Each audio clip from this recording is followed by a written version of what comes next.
آپ کو یہ جان کر حیرانی ہوگی کہ اس دنیا کے اندر جتنی بھی قومیں آئیں، جتنی بھی امتیں آئیں، اس میں سب سے زیادہ حریص اور لالچی دنیا میں رہنے کا، دنیا میں زندگی گزارنے کی حریص اور لالچی قوم اگر کوئی گزری ہے جو دنیا میں زندہ رہنا چاہتی ہے تو وہ یہودی قوم ہے، یہودی قوم۔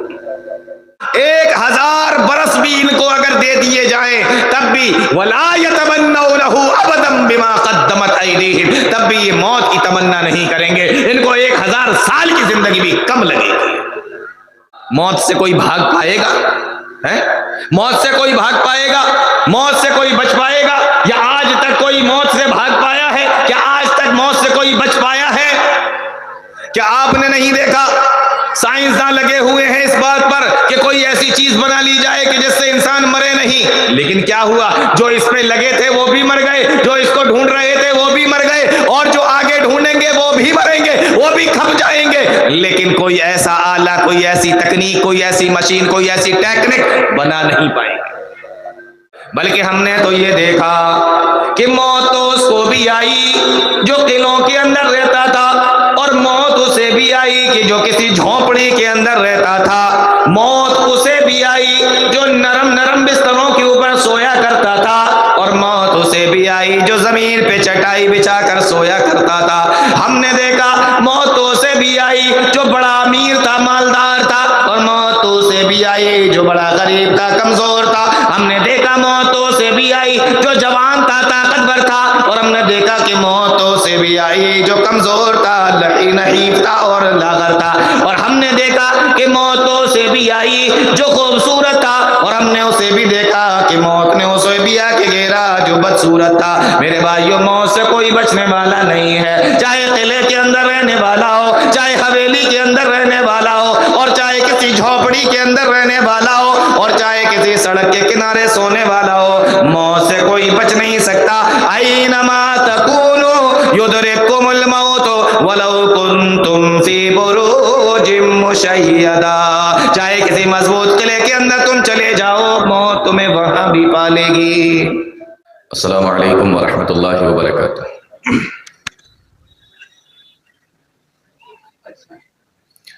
ان الحمد للہ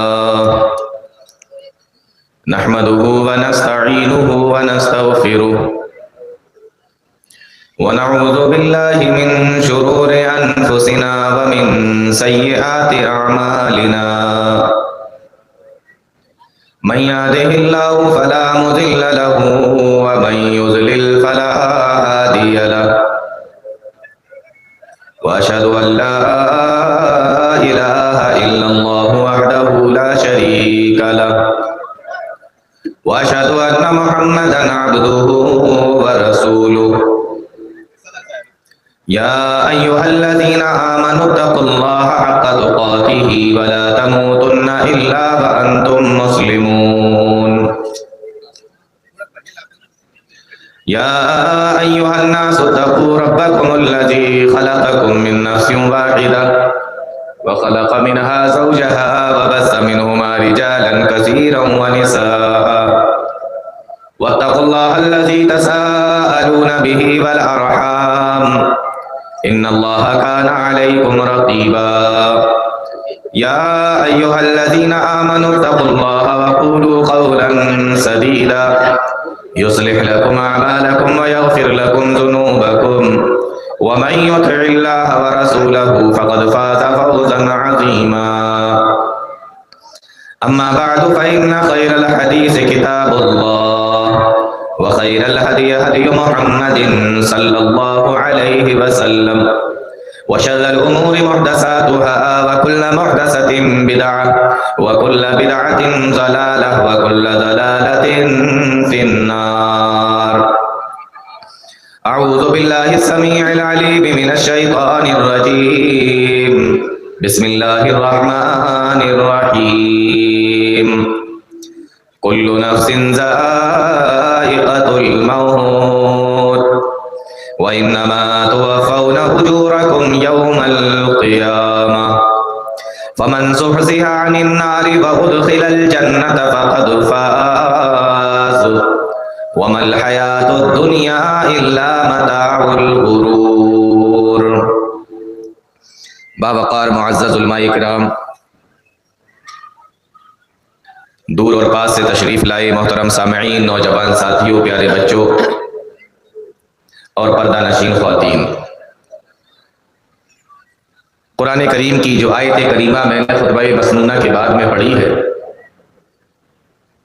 اہل علم سمجھ گئے ہوں گے کہ آج میں کس موضوع پر تقریر کرنا چاہتا ہوں، اور یہ کوئی ایسی آیت کریمہ نہیں ہے جو آپ نے آج سے پہلے کبھی سنی نہیں تھی یا سنی نہیں ہوگی، بلکہ یہ ایک ایسی آیت کریمہ ہے جس کا ذکر اور جس کے تعلق سے عام طور پر بیان کیا جاتا ہے۔ قرآن کریم کی اس آیت کریمہ کے اندر بہت صاف اور واضح الفاظ کے اندر یہ بیان کر دیا گیا کہ جو بھی اس دنیا کے اندر آیا اس کو ایک دن اس دنیا سے ضرور جانا ہے۔ آپ جانتے ہیں کہ جیسے جیسے زمانہ ترقی کر رہا ہے، ٹیکنالوجی آگے بڑھ رہی ہے، بہت سی چیزوں کے اوپر ریسرچ ہو رہی ہے، سائنسدان لگے ہوئے ہیں۔ آپ یقین کریں اس بات پر بھی ریسرچ جاری ہے اور کوشش ہو رہی ہے کہ کچھ ایسا کیا جائے کہ جو انسان اس دنیا میں آیا وہ مرے نہیں، اس کو موت نہیں آئے، مرے نہیں۔ اور یہ کوشش ابھی سے نہیں چل رہی ہے، برسوں سے یہ کوشش چل رہی ہے، لیکن آج تک کوئی بھی سائنٹسٹ اس بات پر کامیاب نہیں ہوا کہ وہ زندگی کو کنٹرول کر لے اور موت کے اوپر اس کا کنٹرول ہو جائے اور انسان اس دنیا میں آئے تو پھر جائے نہیں، آئے زندگی گزارے اور مرے نہیں۔ بلکہ آپ یہ سمجھ لیجئے کہ موت ایک ایسی حقیقت ہے کہ اس دنیا کے اندر بہت سے لوگ ایسے گزرے جنہوں نے آ کر رسولوں کا انکار کیا، کتابوں کا انکار کیا، فرشتوں کا انکار کیا، جناتوں کا انکار کیا، اور ایسے لوگ بھی گزرے جنہوں نے اس دنیا کے اندر اللہ کا انکار کیا، رب کا انکار کیا، معبود کا انکار کیا، اور انہوں نے یہ اعلان کیا کہ کوئی رب نہیں ہے، کوئی اللہ نہیں ہے، کوئی معبود نہیں ہے۔ آپ نے دیکھا ہوگا ایک بڑی مشہور ڈیبیٹ ابھی گزری تھی، اس کا ٹاپک ہی یہی تھا، کیا اس کائنات کو بنانے والا کوئی ہے یا یہ کائنات خود بخود بن گئی ہے؟ یہ ٹاپک ہی تھا اس کا۔ تو دنیا میں ایسے لوگ تو گزرے جنہوں نے اللہ کا انکار کیا، رب کا انکار کیا، لیکن آج تک کوئی ایسا شخص نہیں گزرا جس نے موت کا انکار کیا ہو۔ موت ایک ایسی حقیقت ہے جو آنا ہی ہے، اگر انسان انکار کر بھی لے تب بھی اس کو اس دنیا سے جانا ہے۔ ہمیں پیارے نبی صلی اللہ علیہ وسلم نے کیا سکھایا، ہمیں قرآن نے کیا بتایا؟ پیارے نبی صلی اللہ علیہ وسلم کی ایک بڑی مشہور حدیث ہے، اکثروا ذکر ہاضم اللذات، او لوگوں لذتوں کو توڑنے والی، لذتوں کو ختم کر دینے والی موت کو اکثر یاد کیا کرو۔ کیا کہا پیارے نبی نے؟ لذتوں کو توڑنے والی، لذتوں کو ختم کر دینے والی موت کو اکثر یاد کیا کرو۔ اب سوال یہ ہے، کیا ہم موت کو یاد کرتے ہیں؟ کیا ہمارے دل میں یہ خیال آتا ہے کہ ہمیں مرنا ہے؟ کیا ہمارے دل میں یہ خیال آتا ہے کہ ایک ایک کر کے اس دنیا سے لوگ جا رہے ہیں، ایک وقت ایسا آئے گا کہ ہم بھی چلے جائیں گے؟ یاد کرنا تو بہت بڑی بات ہے۔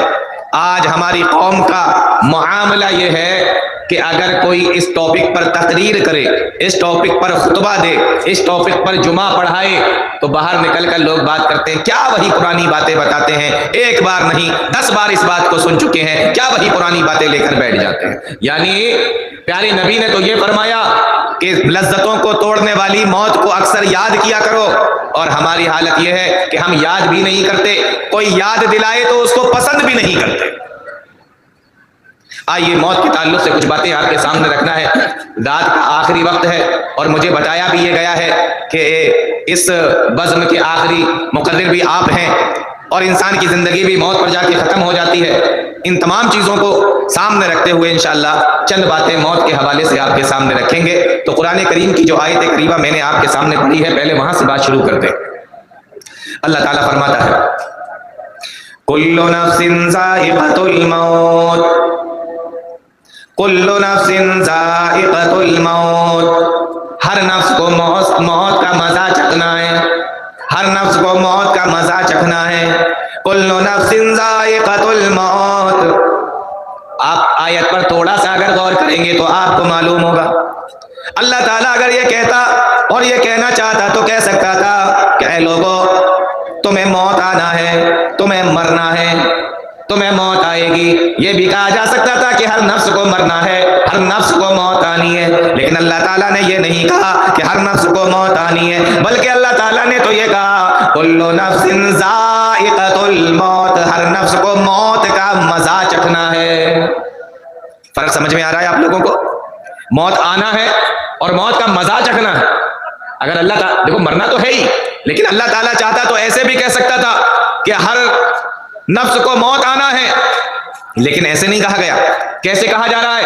کل نفس ذائقۃ الموت، ہر نفس کو موت کا مزہ چکھنا ہے. اس آیت کی شرح، اس آیت کی تفسیر کرتے ہوئے مفسرین نے لکھا ہے کہ جس طریقے سے ہر چیز کا ایک مزہ ہوتا ہے، جس طریقے سے ہر چیز کا ایک ٹیسٹ ہوتا ہے، جس طریقے سے ہر چیز کا ایک ذائقہ ہوتا ہے، اللہ تعالیٰ نے یہاں پر موت کے ٹیسٹ کو بیان کیا ہے، موت کے ذائقے کو بیان کیا ہے، موت کے مزے کو بیان کیا ہے. اس لیے اللہ تعالیٰ نے فرمایا کل نفس ذائقۃ الموت، ہر نفس کو موت کا مزہ چکھنا ہے. آپ دنیا کے اندر بہت ساری چیزوں کو کھاتے ہوں گے، آپ دنیا کے اندر بہت ساری چیزوں کو پیتے ہوں گے. کھانے کے بعد اور پینے کے بعد اگر آپ سے کوئی پوچھے کہ آپ نے یہ چیز کھائی ہے، ذرا اس کا ذائقہ بتائیے، ٹیسٹ بتائیے، آپ اس کے بارے میں ذرا بتائیے کہ یہ کیسی لگ رہی ہے، یہ جو آپ نے کھایا یہ کیسا لگا، یہ جو آپ نے پیا ہے یہ کیسا لگا، یہ اس کا ٹیسٹ کیا ہے، اس کا ذائقہ کیا ہے، تو آپ اس کو ذائقہ اور ٹیسٹ بتا دیتے ہیں. بہت مرتبہ ایسا ہوتا ہے، آپ کہیں گئے کھانا کھانے کے لیے ہوٹل میں، کسی نے پوچھا کیسا بناتا ہے، آپ نے کہا بہت بڑھیا، بہت ٹیسٹی، تو آپ کا من ہو گیا چلو کھا لیتے ہیں.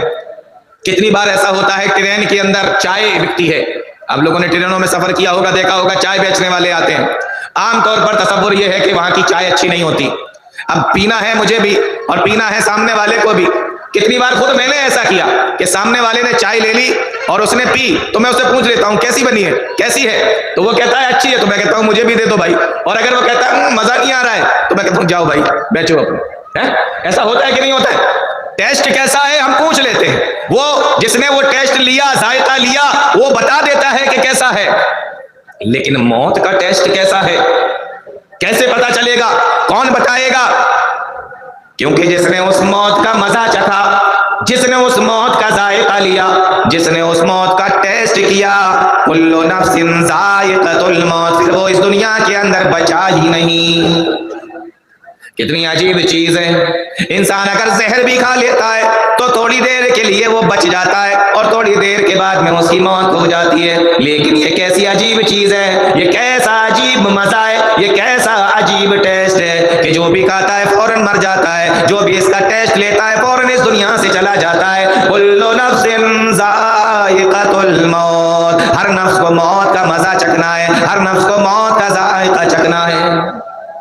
ہمیں کیسے پتا چلے گا؟ ہمیں تو جب ہی پتا چلے گا جب موت کا وقت آئے گا. یہ ٹیسٹ میٹھا میٹھا ہے، یہ ٹیسٹ کڑوا کڑوا ہے، یہ ٹیسٹ زہر کی طرح بدن کو کاٹ دینے والا ہے، ہمارے جسم کے حصوں کو کھول دینے والا ہے. یہ ٹیسٹ میٹھا میٹھا ہے اور بڑی آسانی کے ساتھ میں یہ موت آ جانے والی ہے. یہ تو اسی وقت معلوم ہوگا جب انسان مرے گا. کل نفس ذائقۃ الموت، ہر نفس کو موت کا مزہ چکھنا ہے. باتیں سمجھ میں آ رہی ہیں کہ نہیں آ رہی؟ اچھا سب کو مرنا ہے؟ ہاں سب کو مرنا ہے. جو بھی اس دنیا کے اندر آیا اس کو دنیا سے جانا ہے، جس کے اندر بھی جان ہے اس کو دنیا سے جانا ہے. جو بھی دنیا کے اندر آ کے سانس لے رہا ہے اس کو دنیا سے جانا ہے. جو نفس ہے اس کو دنیا سے جانا ہے. کون کون مرے گا؟ کیا انسان مر جائیں گے؟ وہاں سارے کے سارے انسان مر جائیں گے. کیا فرشتے بھی مر جائیں گے؟ ہاں سارے فرشتے بھی مر جائیں گے. کیا سارے جنات مر جائیں گے؟ ہاں سارے جنات بھی مر جائیں گے. کیا جانور مر جائیں گے؟ ہاں سارے جانوروں کو بھی مرنا ہے. تو بچے گا کون؟ کون بچے گا؟ اللہ کا قرآن جواب دیتا ہے کل من علیہا فان ویبقى وجہ ربک ذو الجلال والاکرام. او لوگوں ہر چیز فنا ہونے والی ہے, ہر چیز ختم ہونے والی ہے. ویبقى وجہ ربک ذو الجلال والاکرام. صرف تیرے پروردگار کا چہرہ باقی رہے گا, صرف تیرا پروردگار باقی رہے گا. وہ پہلے بھی تھا اور آگے بھی رہے گا. باقی ساری چیزوں کو فنا کے گھاٹ اتار دیا جائے گا. ہر چیز کو موت آنے والی ہے, ہر چیز مرنے والی ہے. صرف اللہ وحدہ لا شریک لہ, اس کو موت نہیں آنی ہے. وہ ہمیشہ سے قائم ہے اور ہمیشہ قائم رہے گا. کل نفس ذائقۃ الموت. اللہ وحدہ لا شریک کو موت نہیں آنی. وہ الحی ہے یعنی ہمیشہ سے زندہ ہے, ہمیشہ زندہ رہے گا. وہ القیوم ہے, وہ ہمیشہ سے سب کو تھامنے والا ہے, ہمیشہ سب کو تھامنے والا رہے گا. الحی القیوم ہے, اس کو موت نہیں آنی ہے. لا تاخذہ سنۃ ولا نوم. موت تو بہت بڑی بات ہے, اس کو تو نیند بھی نہیں آتی, اس کو تو اونگ بھی نہیں آتی. ہم سارے کے سارے انسانوں کا خاتمہ ہو جائے گا, ہر نفس اس دنیا سے چلا جائے گا. کل نفس ذائقۃ الموت. جو بھی اس دنیا کے اندر آیا وہ اس دنیا سے چلا جائے گا. کیا آپ نے نہیں دیکھا ہمارے گھروں کے اندر بھی تو موتیں ہوتی ہیں. کبھی جوان بیٹا ختم ہو گیا, کبھی بوڑھا باپ ختم ہو گیا, کبھی چھوٹے چھوٹے بچوں کا جوان باپ ہے وہ ختم ہو گیا, کبھی عورت گھر کے اندر ختم ہو گئی, کبھی بیوی ختم ہو گئی, کبھی ماں ختم ہو گئی. کون ہے یہاں پر جو ایسا جو یہاں پر بیٹھا ہوا ہو اور اس نے اپنے ہاتھوں سے اپنے کسی عزیز کو دفن نہ کیا ہو, اپنے کسی خاص کو, اپنے کسی رشتہ دار کو, اپنے کسی خون کے رشتہ دار کو اس نے اپنے ہاتھوں سے مٹیاں نہ دی ہو, اپنا کندھا نہ دیا ہو؟ کون ہے ایسا جس کے گھر کے اندر کوئی مرا نہ ہو؟ اللہ کا قرآن کہتا ہے کل نفس ذائقۃ الموت. ہر نفس کو موت کا مزہ چکھنا ہے. اتنی بات سمجھ میں آ گئی ہوگی کہ جو بھی اس دنیا کے اندر آیا اس کو دنیا سے جانا ہے. اب آگے کا ٹکڑا دیکھیے آیت کریمہ کا. اللہ کا قرآن کہتا ہے کل نفس ذائقۃ الموت. اب آگے دیکھیے اللہ کا قرآن کیا کہتا ہے وَإِنَّمَا تُوَفَّوْنَ أُجُورَكُمْ يَوْمَ الْقِيَامَةِ وَإِنَّمَا تُوَفَّوْنَ أُجُورَكُمْ يَوْمَ الْقِيَامَةِ. اور جب تمہیں موت آ جائے گی اور اس کے بعد جب قیامت کا دن آئے گا اللہ کے سامنے تمہیں کھڑا کر دیا جائے گا. جب اللہ کے سامنے تمہیں کھڑا کر دیا جائے گا کیا ہوگا؟ فرمایا وَإِنَّمَا تُوَفَّوْنَ أُجُورَكُمْ يَوْمَ الْقِيَامَةِ. تمہیں اپنے کیے کا پورا پورا بدلہ دیا جائے گا, تمہیں اپنے اعمال کا پورا پورا بدلہ دیا جائے گا, تمہیں اپنے کرتوتوں کا پورا پورا بدلہ دیا جائے گا. دنیا کے اندر جو بھی کر کے گئے ہوگے اس کا پورا پورا بدلہ ملے گا. ثُمَّ تُوَفَّى كُلُّ نَفْسٍ مَّا كَسَبَتْ. جو بھی دنیا کے اندر تم نے کیا ہوگا اس کا پورا پورا بدلہ تم سے لیا جائے گا, ایک ایک چیز کا تم سے حساب لیا جائے گا. وَإِنَّمَا تُوَفَّوْنَ أُجُورَكُمْ يَوْمَ الْقِيَامَةِ. اگر بات ابھی بھی سمجھ میں نہ آئی ہو تو آئیے میں آپ کو تھوڑا اور سمجھا دیتا ہوں کیسے پورا پورا بدلہ دیا جائے گا.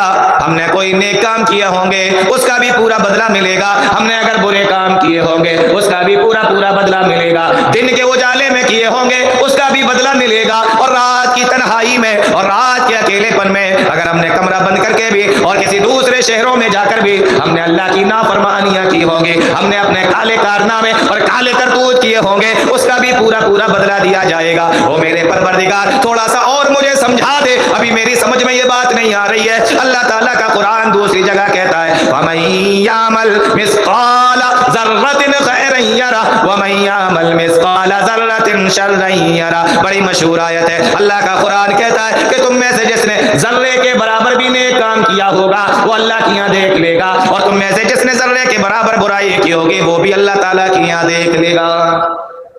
ذرہ سمجھتے ہیں آپ لوگ؟ ذرہ کوئی ایسی چیز ہے کہ آپ کی سمجھ میں نہیں آ رہا؟ سمجھ میں آ رہی ہے نا ذرہ؟ اچھا دیکھیں کتنی عجیب بات ہے, قرآن کریم کے اندر اللہ تعالیٰ نے لفظ ذرہ ہی استعمال کیا.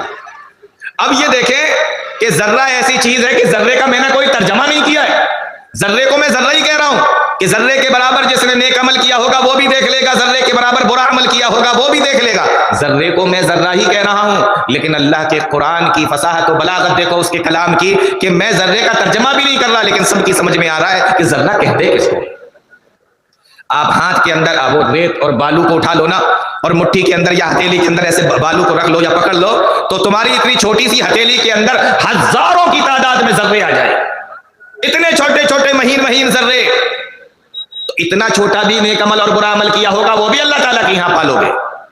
اور اس سے بھی تعجب کی بات یہ ہے کہ عربی لغت لکھنے والوں نے، عربی گرامر لکھنے والوں نے ذرے کا ایک معنی اور لکھا ہے.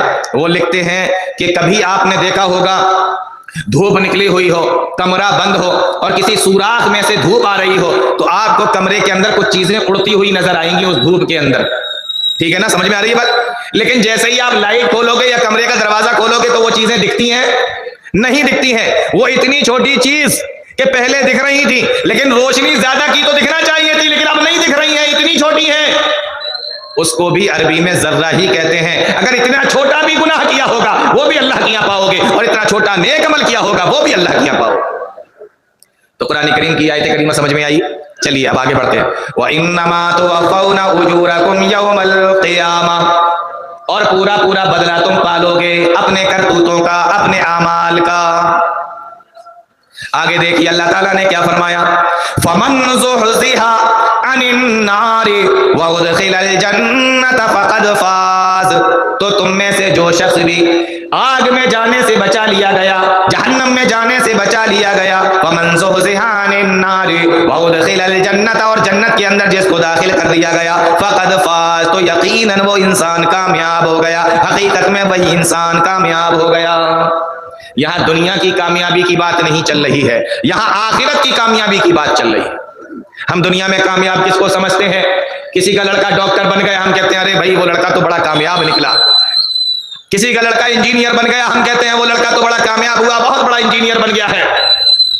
کسی نے بزنس بڑا اچھا کیا، بڑا پیسہ کمایا، گاڑیاں خریدی، بنگلے بنوائے اور زمینیں خریدی، تو ہم کہتے ہیں وہ بڑا کامیاب ہے. کامیابی الگ الگ طریقے کی ہو سکتی ہے.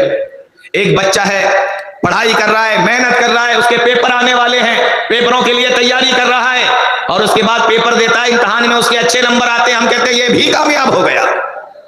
لیکن میرے بھائیو، ہو سکتا ہے کہ یہ بھی کامیابی ہو سکتا ہے کہ ڈاکٹر انجینئر بننا یہ بھی کامیابی ہو سکتا ہے آپ کی نظر میں مالدار بننا بھی کامیابی ہو، لیکن یہ ساری کامیابیاں عارضی ہیں، کچھ ٹائم کے لیے ہے. حقیقی کامیابی یہ نہیں ہے. بولو یہ ہے حقیقی کامیابی ہے؟ یہ کسی کا ڈاکٹر بن جانا حقیقی کامیابی ہے کہ ہاں اب یہ ہمیشہ ہمیشہ کے لیے کامیاب ہو گیا، دنیا میں بھی کامیاب ہے اور آخرت میں بھی کامیاب ہے.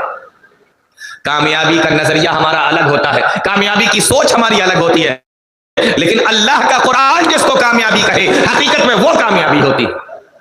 اللہ کے قرآن نے کس کو کامیابی کہی ہے؟ سنو غور سے، قرآن کریم کے اندر اللہ تعالیٰ بیان فرماتا ہے، فَمَنْ زُحْزِحَ عَنِ النَّارِ وَأُدْخِلَ الْجَنَّةَ فَقَدْ فَازَ، جس کو جہنم میں جانے سے بچا لیا گیا اور جس کو جنت کے اندر داخل کر دیا گیا، فَقَدْ فَازَ، حقیقت میں وہی کامیاب ہے، حقیقت میں وہی کامیاب ہو گیا. اب ہر انسان کو یہ سوچنا چاہیے کہ ہم نے دنیا کے اندر کون سے ایسے کام کیے ہیں، کون سے ایسے اعمال کیے ہیں جس کی وجہ سے اللہ تعالیٰ مجھے جہنم میں جانے سے بچا لے گا اور اللہ تعالیٰ مجھے جنت کے اندر داخل کر دے گا. میرے بھائیو، ہر آدمی کو اپنے بارے میں یہ محاسبہ کرنا چاہیے کہ ہم نے ایسے کام کر لیے کہ نہیں، آخر ہم اپنے امتحان کے اندر کامیاب ہوئے کہ نہیں. ہم اللہ تعالیٰ کے سامنے جب جائیں گے تو کہیں ایسا تو نہیں کہ ہم اپنے کارناموں کی وجہ سے، اپنے کرتوتوں کی وجہ سے اللہ کے جہنم کے اندر داخل ہو جائیں اور جنت میں جانے سے رہ جائیں. وَمَنْ زُحْزِحَ عَنِ النَّارِ وَأُدْخِلَ الْجَنَّةَ فَقَدْ فَازَ، حقیقت میں کامیابی وہ ہے کہ انسان جہنم سے بچ جائے اور جنت کے اندر داخل ہو جائے. جس کو بچا لیا گیا جہنم میں جانے سے اور جس کو داخل کر دیا گیا جنت کے اندر، فقد فاز، کامیاب وہ ہے. ہر انسان کو یہ سوچنا ہے کہ واقعی ہم کامیاب ہیں کہ نہیں. کہیں ایسا تو نہیں کہ ہم ناکام ہیں، کہیں ایسا تو نہیں کہ ہم پاس ہو ہی نہیں پا رہے ہیں، کہیں ایسا تو نہیں کہ ہم فیل ہو رہے ہیں. میرے بھائیو، اس بات پر غور کرنے کی ضرورت ہے. بہت سارے لوگ کیا کہتے ہیں، بہت سے لوگ کہتے ہیں کہ ہمیں اللہ کی عبادت کرنا چاہیے، نہ تو ہمیں جہنم سے ڈرنے کی ضرورت ہے اور نہ ہی ہمیں جنت کی طلب کرنے کی اور جنت کو مانگنے کی ضرورت ہے. یہ میرے بھائیوں مسلمانوں کا عقیدہ نہیں ہے، یہ صوفیوں کا عقیدہ ہے. یاد رکھیے گا، آپ جب کسی ایسی صوفی سے ملیں گے نا، وہ آپ کو یہی بتائے گا کہ جنت جہنم کیا ہے، اللہ کی عبادت صرف کرتے رہو. نہیں میرے بھائیوں، اللہ تعالیٰ نے قرآن کریم کے اندر اور پیارے نبی صلی اللہ علیہ وسلم نے حدیثوں کے اندر بتایا کہ تمہیں اللہ کی عبادت بھی کرنا ہے اور جہنم سے اللہ کی پناہ بھی مانگنا ہے اور جنت کا اللہ سے سوال بھی کرنا ہے. آپ جنت جہنم کو سائیڈ میں نہیں رکھ سکتے، وہ آپ کی نظروں کے سامنے ہونا چاہیے. اور آیت کا آخری ٹکڑا، غور سے سننا اس ٹکڑے کو، فرمایا دیکھو 3 چیزیں ہو گئی، میں پھر سے ترجمہ کر دیتا ہوں. کل نفس ذائقۃ الموت، ہر نفس کو موت کا مزہ چکھنا ہے.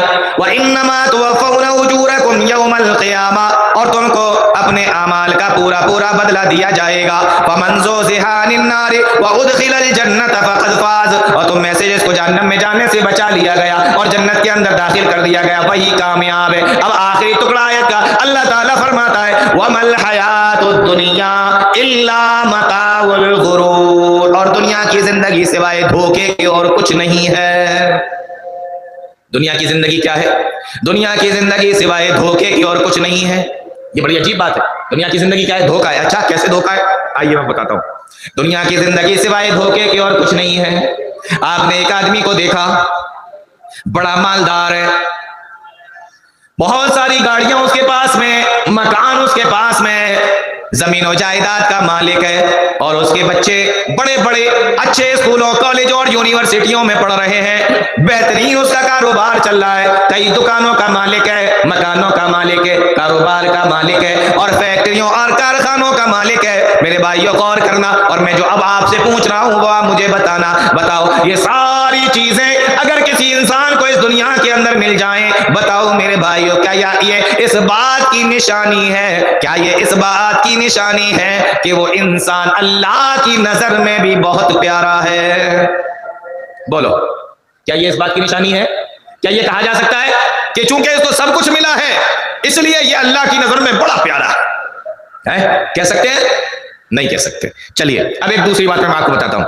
ایک اور آدمی ہے، آپ نے دیکھا زندگی اس کی گزر گئی پریشانیوں میں، زندگی اس کی گزر گئی تکلیفوں میں، زندگی اس کی گزر گئی مصیبتوں میں، زندگی اس کی گزر گئی اپنے گھر کی ذمہ داریاں ادا کرنے میں، زندگی اس کی گزر گئی لیکن ایک مکان ڈھنگ کا اپنا وہ بنا نہیں پایا، زندگی اس کی گزر گئی ایک دکان بازار کے اندر وہ خرید نہیں پایا، زندگی اس کی گزر گئی ہر وقت مصیبتوں پریشانیوں اور بیماریوں میں رہتا ہے. نہ اس کے پاس میں مال و دولت ہے، نہ اس کے پاس میں گاڑی ہے، نہ اس کے پاس میں بنگلہ ہے، نہ اس کے پاس میں مکان ہے، ہر وقت مصیبتوں اور پریشانیوں میں زندگی گزار رہا ہے. لیکن میرے بھائیوں کیا اس بات کو دیکھ کر یہ کہا جا سکتا ہے کہ یہ ایسا آدمی ہے جس سے اللہ تعالیٰ ناراض ہے؟ بتاؤ میرے سوال کا جواب دو. کیا یہ ساری چیزیں دیکھ کر کہہ سکتے ہیں کہ یہ جو آدمی ہے نا یہ اس لیے اتنا پریشان ہے کیونکہ اس سے اللہ ناراض ہے؟ بولو یہ نشانی ہے، یہ علامت ہے اس بات کی کہ اللہ ناراض ہے.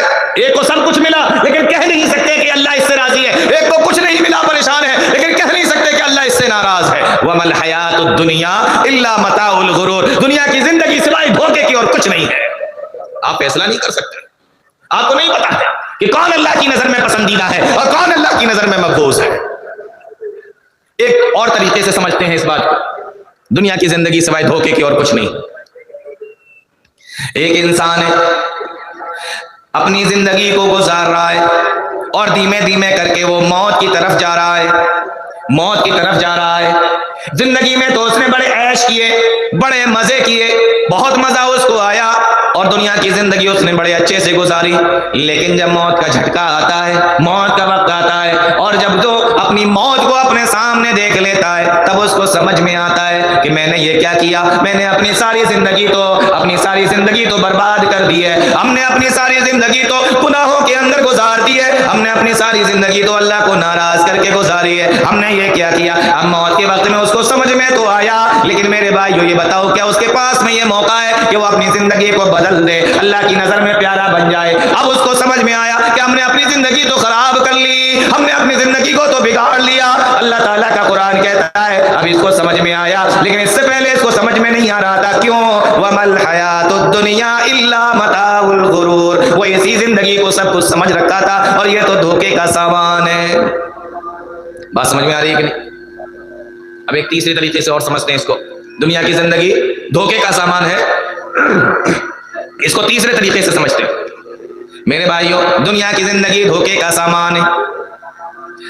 آپ محنت کر رہے ہیں، کام کر رہے ہیں، غور سے سننا، آپ محنت کر رہے ہیں، کام کر رہے ہیں، مثال کے طور پر آپ کسان ہیں اور آپ نے کوئی زمین کے اندر بیج ڈال رکھا ہے اور فصل بھی پک کر آ گئی ہے، بہت غور سے سنیے، فصل بھی پک کر باہر آ گئی ہے، کچھ دنوں کے اندر آپ اس کو کاٹنے والے ہیں، کچھ دنوں کے بعد فصل کو کاٹیں گے، اس کے ذریعے سے مال کمائیں گے، آپ کے گھر کا خرچہ بھی چلے گا، بیوی بچوں کا پالن پوشن بھی آپ کا ہو جائے گا، لیکن میرے بھائیوں مجھے یہ بتاؤ، کیا آپ اس بات کی گارنٹی دے سکتے ہیں کہ یہ جو فصل پک کر کھڑی ہوئی ہے یہ فصل کاٹنے کا موقع آپ کو مل جائے گا، یہ فصل کاٹنے کا موقع آپ کو مل جائے گا، آپ کی موت نہیں آئے گی، آپ کو موت نہیں آئے گی، آپ مریں گے نہیں؟ بتاؤ میرے بھائیوں کون ہے اس مجمع کے اندر جو اس بات کی گارنٹی دے سکتا ہے؟ کوئی دے سکتا ہے گارنٹی؟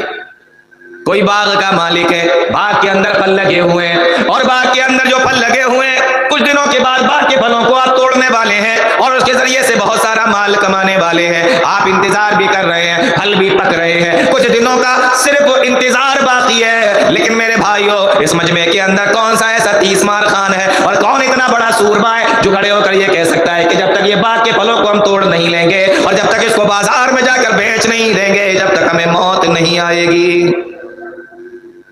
بات سمجھ میں آ رہی؟ دنیا کی زندگی سوائے دھوکے کے اور کچھ نہیں ہے، وَمَا الْحَيَاةُ الدُّنْيَا إِلَّا مَتَاعُ الْغُرُورِ۔ ارے یہ باغ کے پھل تو بہت بڑی بات ہے اور یہ کھیتوں کے اندر پکنے والی فصل تو بہت بڑی بات ہے، یہاں جتنے لوگ بیٹھے ہوئے ہیں، جتنے لوگ بھی بیٹھے ہوئے ہیں، میں سارے لوگوں سے یہ بات کہنا چاہتا ہوں، غور سے سن لیجئے گا، کیا ہم میں سے کوئی ایسا آدمی ہے، کوئی ایسا شخص ہے جو اس بات کی گارنٹی دے کہ ہم یہاں پر بیٹھے ہوئے ہیں، جلسہ جب ختم ہو جائے گا اور جلسہ ختم ہو جانے کے بعد ہم اپنے نرم نازک اور نرم بستر پہ جا کر سو جائیں گے، ہمیں موت نہیں آئے گی؟ کوئی گارنٹی لے سکتا ہے اس بات کی کہ ہم نہیں مریں گے؟ میرے بھائیوں ہمیں پتہ نہیں ہے کب دنیا کے اندر ہمارے پاس میں موت کا فرشتہ آ جائے، کب ہم دنیا سے چلے جائیں۔ میرے بھائیوں وَمَا الْحَيَاةُ الدُّنْيَا إِلَّا مَتَاعُ الْغُرُورِ، دنیا کی زندگی سوائے دھوکے کے اور کچھ نہیں ہے۔ میرے بھائیوں کیا آپ نے نہیں دیکھا کسی نے اپنے والد کو مرتے ہوئے بھی دیکھا ہوگا، کسی نے ان کی آنکھوں کو بند بھی کیا ہوگا، کسی نے اپنے والد کو کفن بھی پہنایا ہوگا، کسی باپ نے اپنے جوان بیٹے کو قبر کے اندر بھی اتارا ہوگا، اپنے ہاتھوں سے مٹی بھی دی ہوگی۔ وَمَا الْحَيَاةُ الدُّنْيَا إِلَّا مَتَاعُ الْغُرُورِ، جو دنیا کے اندر آیا وہ دنیا سے جائے گا، نہ دوست بچے گا، نہ دشمن بچے گا، نہ امیر بچے گا، نہ غریب بچے گا، نہ کالا بچے گا، نہ گورا بچے گا، نہ مرد بچے گا، نہ عورت بچے گی، نہ بچہ بچے گا، نہ جوان بچے گا، ابھی اس دنیا کے اندر آیا وہ اس دنیا سے چلا جائے گا۔ وَمَا الْحَيَاةُ الدُّنْيَا إِلَّا مَتَاعُ الْغُرُورِ، دنیا کی زندگی سوائے دھوکے کی اور کچھ بھی نہیں ہے۔ آ رہا ہے کچھ سمجھ میں کہ نہیں آ رہا ہے؟ اب میں آیت کریمہ کا ترجمہ کر کے تھوڑی اس کی وضاحت کر پایا۔ ابھی وقت باقی ہے شیخ؟ کیا زیادہ ہو گیا؟ اچھا ہمارے اوپر ہے، ایک منٹ میں ہی ٹائم دیکھ لیتا ہوں پھر۔ چلیے ابھی تھوڑی دیر اور کچھ تھوڑا اور بول لیتے ہیں، ٹائم تو کافی ہو رہا ہے۔ چلیے قرآن کریم کی ایک آیت کریمہ اور لیتے ہیں موت کے حوالے سے۔ اللہ تعالیٰ فرما رہا ہے، اس آیت کریمہ کو بھی بہت غور سے سننا۔ اللہ تعالیٰ نے فرمایا قُلْ إِنَّ الْمَوْتَ الَّذِي تَفِرُّونَ مِنْهُ فَإِنَّهُ مُلَاقِيكُمْ، اے میرے نبی آپ ان لوگوں سے کہہ دیجئے، کیا کہہ دیجئے؟ قُلْ إِنَّ الْمَوْتَ الَّذِي تَفِرُّونَ مِنْهُ، وہ موت جس سے تم بھاگتے ہو، وہ موت جس سے تم بھاگتے ہو، فَإِنَّهُ مُلَاقِيكُمْ، وہ موت تم سے ضرور ملاقات کرے گی۔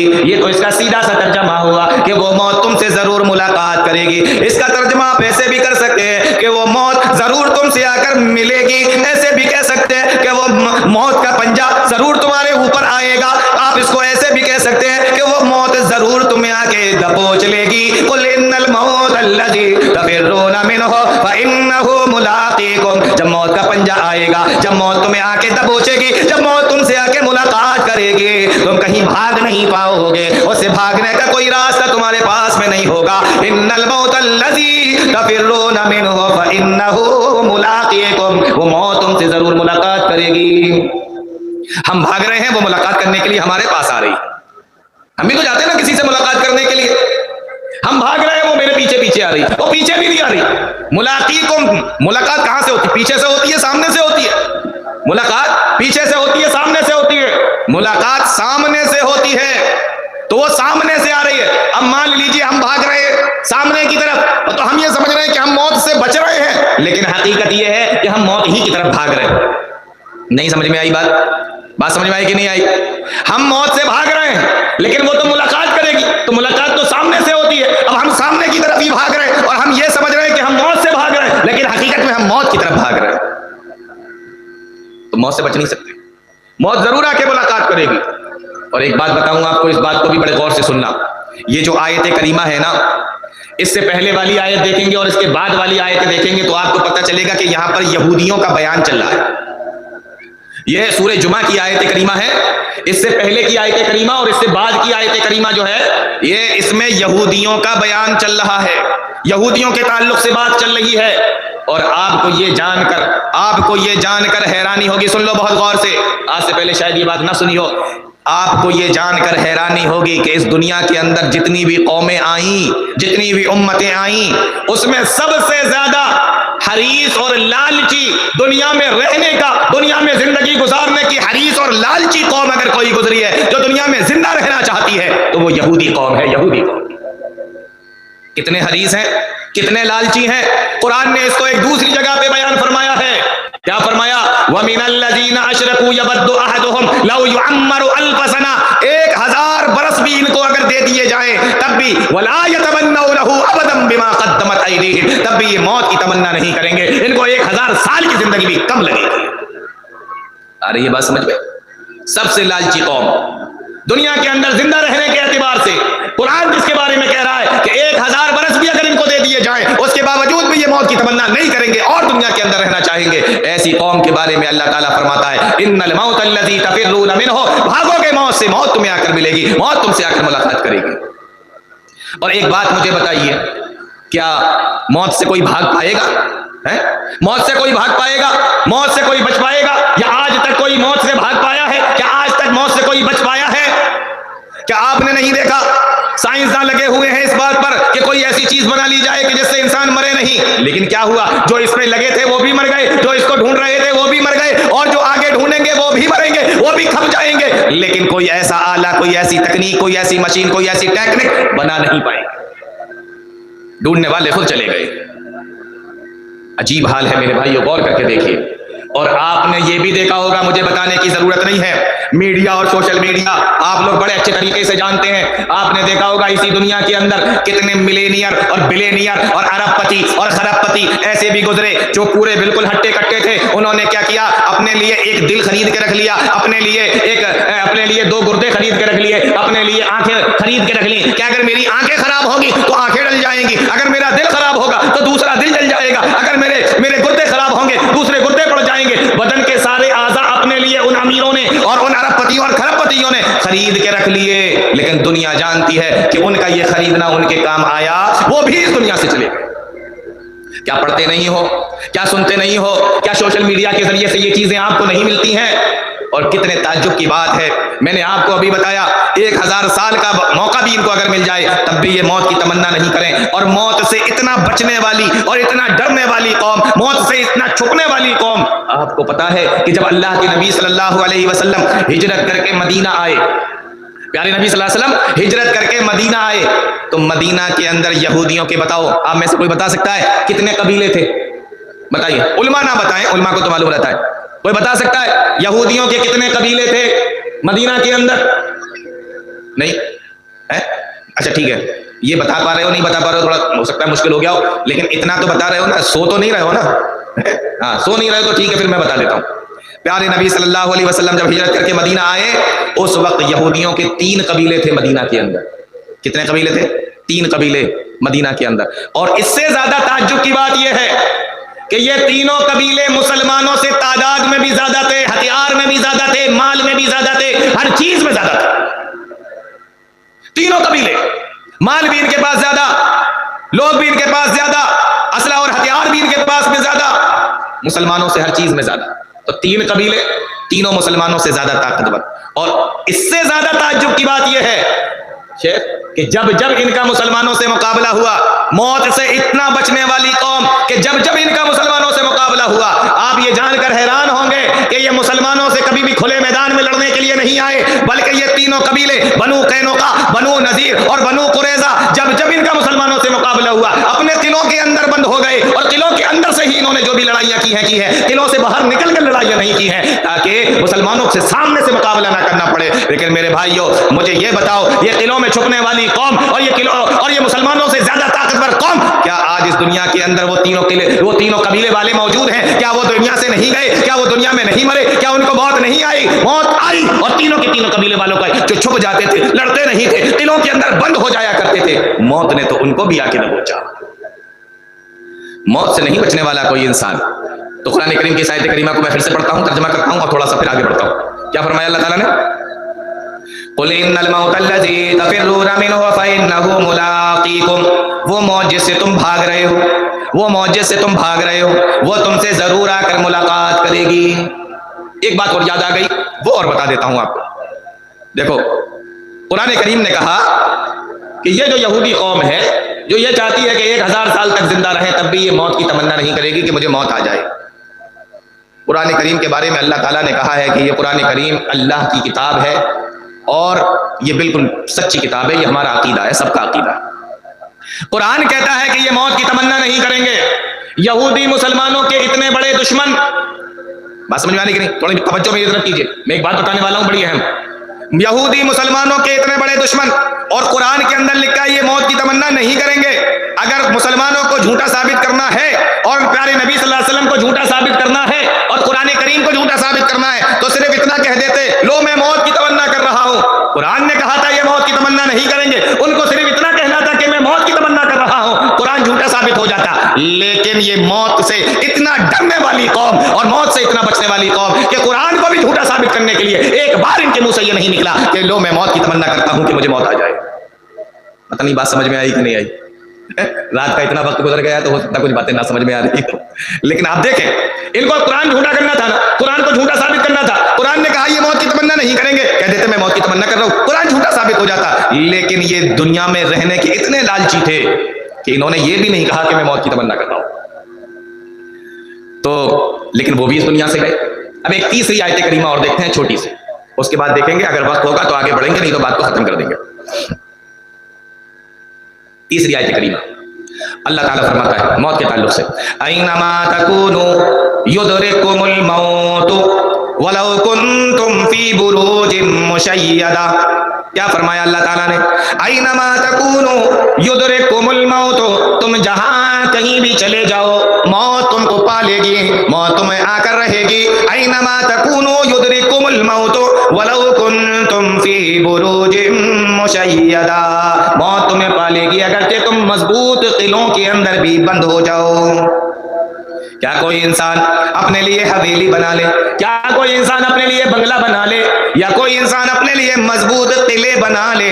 ہمارے ملک کے اندر کتنے مضبوط قلعے بنے ہوئے ہیں جو کئی 100 سالوں سے ایسے ہی کہ ایسے رکے ہوئے ہیں, ٹکے ہوئے ہیں. اس کو بنانے والے بھی تو ہوں گے, انہوں نے بھی تو اپنے لیے مضبوط قلعے بنوائے تھے. آج کے دور کے اندر بھی اگر کوئی بنوا لے, کیا وہ اس بات کی گارنٹی دے سکتا ہے کہ اس قلعے کے اندر چاہے وہ پتھروں کا بنا ہوا ہو, چاہے وہ لوہے کا بنا ہوا ہو یا کسی اور چیز کا بنا ہوا ہو, ہم اس کے اندر قید ہو جاتے ہیں, ہم اس کے اندر بند ہو جاتے ہیں, موت ہمارے پاس میں نہیں آئے گی؟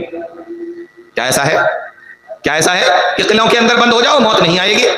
نہیں میرے بھائیو, بلکہ ہم نے تو یہ دیکھا کہ موت تو اس کو بھی آئی جو قلعوں کے اندر رہتا تھا, اور موت اسے بھی آئی کہ جو کسی جھونپڑی کے اندر رہتا تھا, موت اسے بھی آئی جو نرم بستروں کے اوپر سویا کرتا تھا, اور موت اسے بھی آئی جو زمین پہ چٹائی بچھا کر سویا کرتا تھا. ہم نے دیکھا موت اسے بھی آئی جو بڑا امیر تھا, مالدار تھا, اور موت اسے بھی آئی جو بڑا غریب تھا, کمزور تھا. ہم نے دیکھا موت اسے بھی آئی جو جوان تھا, طاقتور تھا, اور ہم نے دیکھا کہ موت اسے بھی آئی جو کمزور تھا, نحیف تھا اور لاغر تھا. اور ہم نے دیکھا کہ موت اسے بھی آئی جو خوبصورت تھا, اور ہم نے اسے بھی دیکھا کہ موت نے اسے بھی آ کے گھیرا جو بدصورت تھا. میرے بھائیوں موت سے کوئی بچنے والا نہیں ہے, چاہے قلعے کے اندر رہنے والا ہو, چاہے حویلی کے اندر رہنے والا ہو, اور چاہے کسی جھونپڑی کے اندر رہنے والا ہو, اور چاہے کسی سڑک کے کنارے سونے والا ہو, موت سے کوئی بچ نہیں سکتا. اینما تکونوا یدرککم الموت ولو کنتم فی بروج مشیدہ, چاہے کسی مضبوط قلعے کے اندر تم چلے جاؤ موت تمہیں وہاں بھی پالے گی.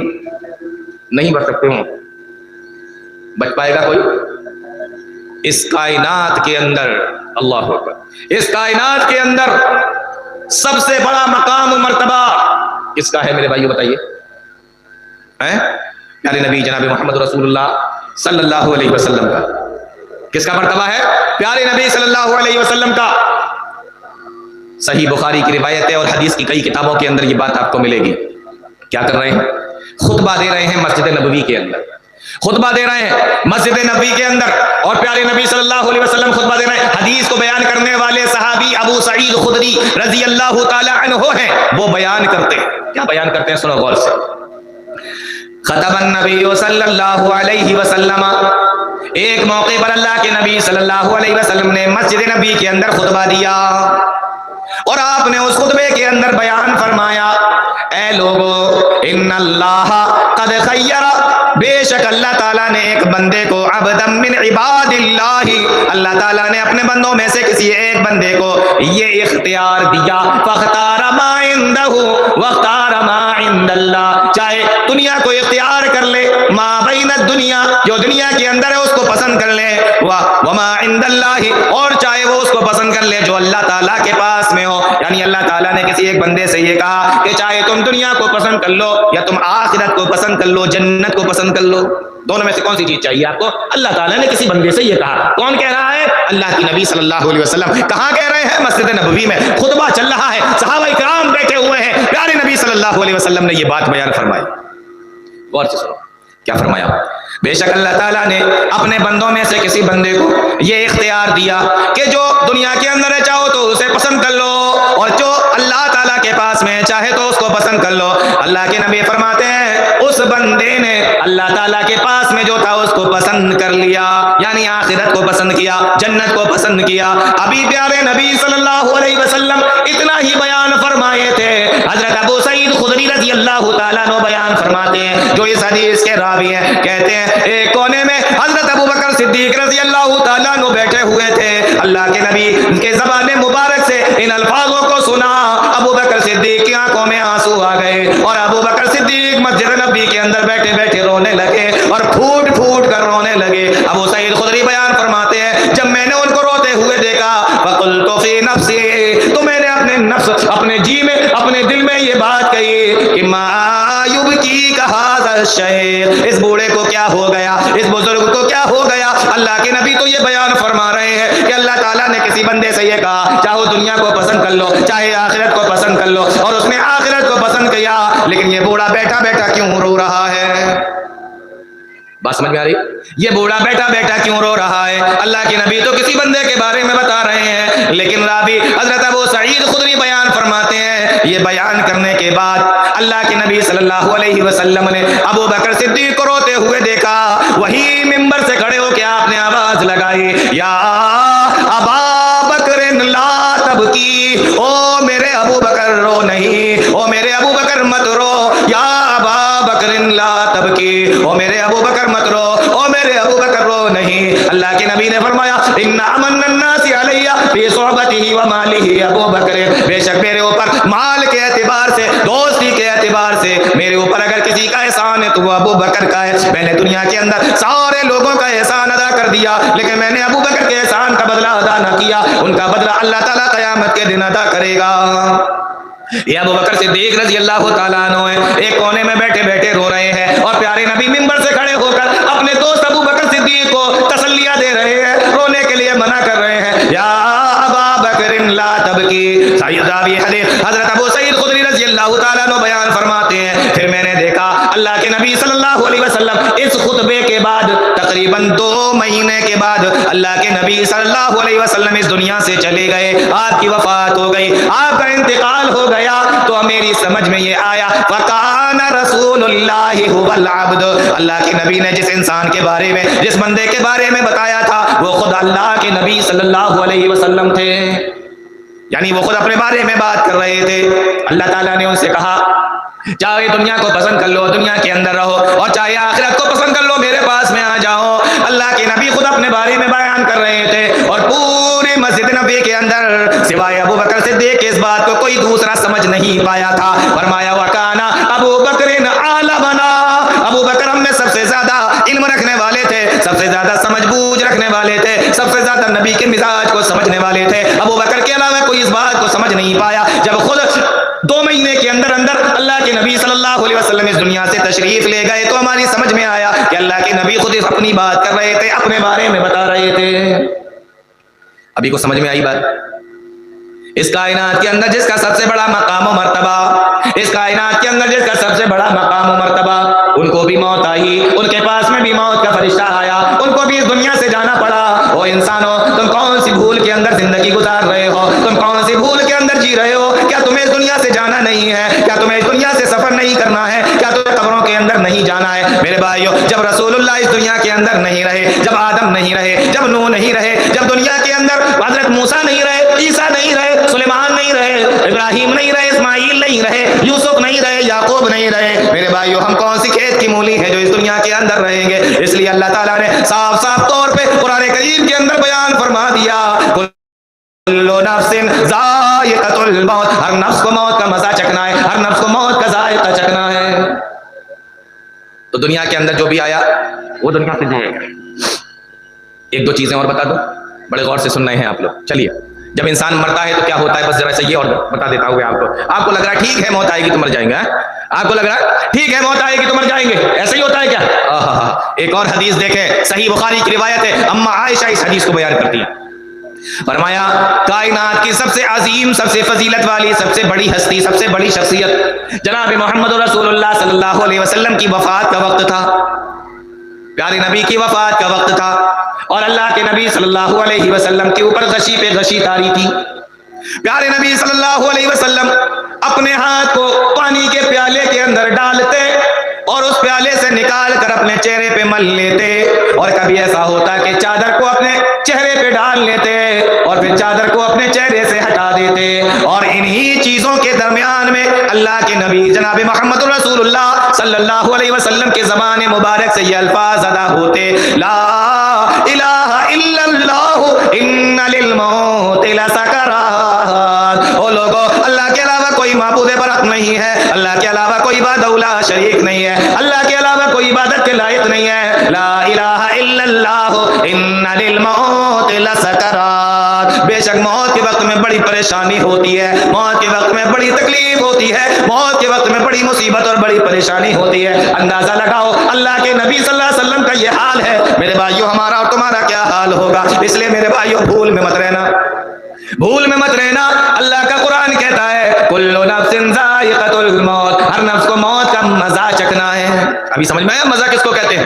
اللہ کے نبی کو تکلیف ہو رہی ہے، اتنی تکلیف اللہ کے نبی کو ہوئی، اما عائشہ بیان فرماتی ہیں نبی کے انتقال کے بعد پھر میں نے جس کو بھی مرتے ہوئے دیکھا اور میں نے اس کو موت کے وقت تکلیف کے اندر مبتلا دیکھا، مجھے اس کی موت پر کوئی تعجب نہ ہوا، مجھے اس کی تکلیف پر کوئی تعجب نہ ہوا، کیونکہ میں نے اس سے زیادہ تکلیف اللہ کے نبی صلی اللہ علیہ وسلم کو دیکھی تھی۔ یہ تکلیف ہوتی ہے۔ آپ کو لگ رہا ہے کہ ٹھیک ہے نا مولانا اتنی دیر سے بیان کر رہے ہیں کہ مریں گے تو ٹھیک ہے نا، مر جائیں گے، لیکن کیسے مریں گے ذرا اندازہ کرو۔ اچھا، قرآن نے اس کو کس انداز میں بیان کیا ہے؟ 2 چیزیں بتاتا ہوں بس۔ قرآن نے اس کو کس انداز میں بیان کیا ہے؟ آؤ ذرا سنو غور سے، قرآن کہتا ہے کلا اذا بلغت التراقی وقیل من راق، کلا اذا بلغت التراقی، ہرگز نہیں، کلا ہرگز نہیں، اذا بلغت التراقی، جب جان ہسلی تک پہنچ جائے گی۔ یہ جو 2 ہڈیاں ہوتی ہیں نا، یہ ابری ہوئی جو ہڈیاں ہوتی ہیں، اس کے بیچ میں یہ جو گول گول گڈھا ہوتا ہے نا یہاں پر، ہسلی، نرخرا، اسی کو بولتے ہیں۔ کلا اذا بلغت التراقی، جب موت، جب روح، جب جان ہسلی تک پہنچ جائے گی، جب موت نرخرے تک پہنچ جائے گی، روح ہماری نرخرے تک پہنچ جائے گی، ایسے وقت میں انسان کیا کہے گا؟ قرآن نے اس کا جواب دیا ہے وقیل من راق، ہے کوئی جھاڑ پھونک کرنے والا، ہے کوئی دم کرنے والا، ہے کوئی قرآن و حدیث پڑھ کر اس پہ پھونکنے والا، ہے کوئی اس کا دم جھاڑ کرنے والا، کوئی پھونکنے والا، کوئی راقی، وقیل من راق، ہے کوئی جھاڑ پھونک کرنے والا۔ عجیب بات ہے، جھاڑ پھونک کرنے والا، یہ نہیں کہا جا رہا ہے کوئی ڈاکٹر، ہے کوئی حکیم، بات ہے کہ نہیں سمجھنے کی؟ یہ بھی تو کہا جا سکتا تھا کہ ہے کوئی ڈاکٹر، ہے کوئی حکیم، علاج کرنے والا۔ جھاڑ پھونک کرنے والے کو کیوں یاد کیا جا رہا ہے؟ اس لیے یاد کیا جا رہا ہے کہ یہ جو مرنے والا ہے اور اس کے جو گھرانے والے ہیں، سب کو یقین ہو گیا